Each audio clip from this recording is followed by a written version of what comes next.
A lot of our audience here are corporate innovators. They're folks that are trying to drive change from the inside of large organizations, sometimes with success, sometimes they feel like they're beating their head against the wall.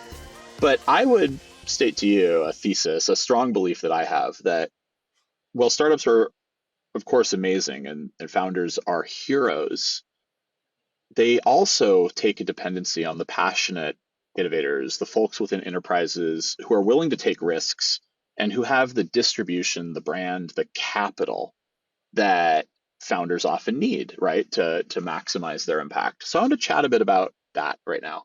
And specifically, if you're working in health and finance, your founders are, I would assume, having to partner with big companies. How's that going? And what advice do you give to your founders when they're thinking about, all right, like how do I scale through it into a health system or whatever other questions they may have?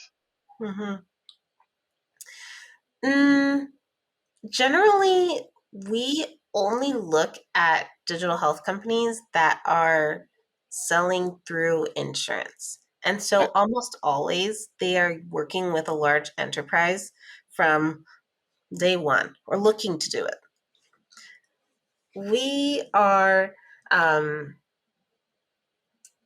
we leverage honestly, and this might feel a bit out of a cop out, but it's true, is we really like working with founders who have already worked in those types of institutions or know them intimately because Yeah. they know how to navigate those organizations. And particularly in healthcare, that's like 75 to 80% of the battle is knowing which number to call. And in fintech, the companies that we've gotten really excited about more recently have a similar model in that they're selling to like a credit union or to another large enterprise with the expectation that it's more of a B2B2C model Hmm. where they get that impact with the customer through the work, through the connection that that other business has to the customer. And it's a similar challenge in that a lot of it is figuring out who are your champions within these organizations in order to get across the finish line with that sales cycle. Makes absolutely perfect sense. And I love it. I think that point also about looking for the founders that have the lived professional experience, right? Whether it's navigating an organization, understanding the problem, I think that is part of the art and the science of this investing, and I think it makes a ton of sense. And I think that that flies into the face of what folks think of when they think of a founder. They think of a guy who dropped out of Harvard, has no work experience, and is just Yeah, going to break things until he feels good.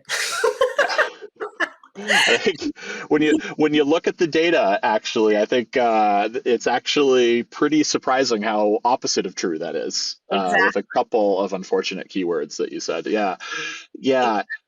Exactly. Well, okay. So let's enter the fun complaining and commiserating portion of the podcast. You know, what you're doing is hard, but what your founders are doing is hard, right? Driving change in the world is hard. Driving change in healthcare, oh, a lot of people have died on that hill. Yeah. Um, so like what makes it hard? What are your founders just like venting to you about, complaining about? And what do you tell them? hmm Um, well, this goes back to one of the questions that you asked too about impact.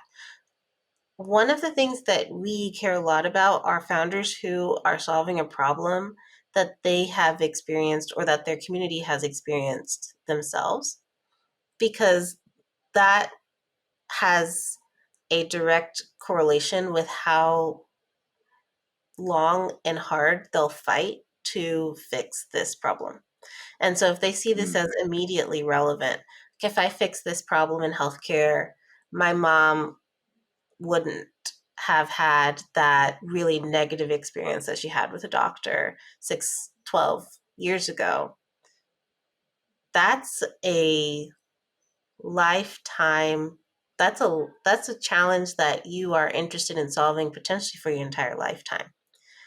And those are Yep. the founders that we're looking to pair ourselves with are ones who care so deeply about the problem that they're solving that they are willing to face significant adversity in order to fix it.